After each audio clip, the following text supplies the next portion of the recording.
Hi అండి. Welcome back to my channel. So మీకు ఎప్పుడైనా ఈ విధంగా జరిగిందా? మీరు ఈ విధంగా మోసపోయారా? కామెంట్ చేసి చెప్పండి. అసలు ఏం జరిగింది అంటే, ఎస్టర్డే అయితే మేము బయటికి వెళ్ళినప్పుడు అక్కడైతే మాకు కస్టర్డ్ యాపిల్స్ అయితే కనిపించాయి అనమాట.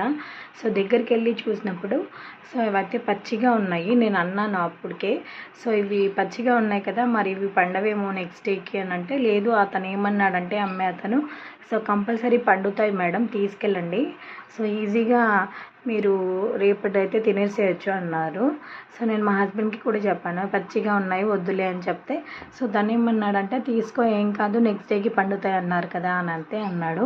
సరే అనేసి తీసుకున్నాం అనమాట. నెక్స్ట్ డేనే సో ఈ రోజైతే చూపిస్తాను మీకు, చూడండి ఎలా ఉన్నాయో. చూడండి ఇవి అస్సలు పండలేదన్నమాట, ఎంత గట్టిగా ఉన్నాయి, అసలు ఎక్కడ పండుతాయండి.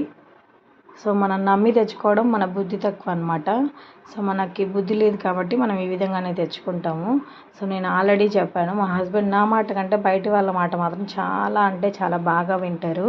సో నిజంగా నాకు ఇప్పుడైతే చాలా అంటే చాలా కోపం వస్తుంది. చూసారా, ఇవి చూడడానికి మాత్రం పెద్ద పెద్దగా ఉన్నాయి కళ్ళు, అయినా కూడా ఇవైతే పండలేదన్నమాట. సో చాలా అంటే చాలా గట్టిగా ఉన్నాయి. చూడండి, మీకైతే ఇక్కడ అర్థమవుతుంది కదా. నిజంగా మాకైతే మోసపోయానా అన్న ఫీలింగ్ అయితే వచ్చింది. అందుకే మీరు కూడా ఎప్పుడు కూడా ఇలాంటివి అయితే తెచ్చుకోకండి, పచ్చిగా ఉన్నవి. సో ఎందుకంటే అవి అస్సలు పండవండి. సో పడడానికి కూడా చాలా టైం పడుతుంది అనుకుంటా. సో చూడండి ఎలా ఉన్నాయో. సో నిజంగా 100 రూపీస్ పెట్టి కేజీ అయితే తెచ్చుకున్నాం అనమాట. కేజీకి అయితే 5 అయితే వచ్చాయి. సో 2 అయితే మా అత్తయ్యకి ఇచ్చేసాను, ఇక్కడైతే 3 అయితే పెట్టుకున్నాను అనమాట.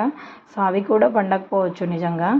సో మేమైతే అవైతే పండలేదు, తలవి కూడా పండలేదు. మీకు ఎప్పుడైనా ఇలాంటి మోసం జరిగిందో కామెంట్ చేసి చెప్పండి.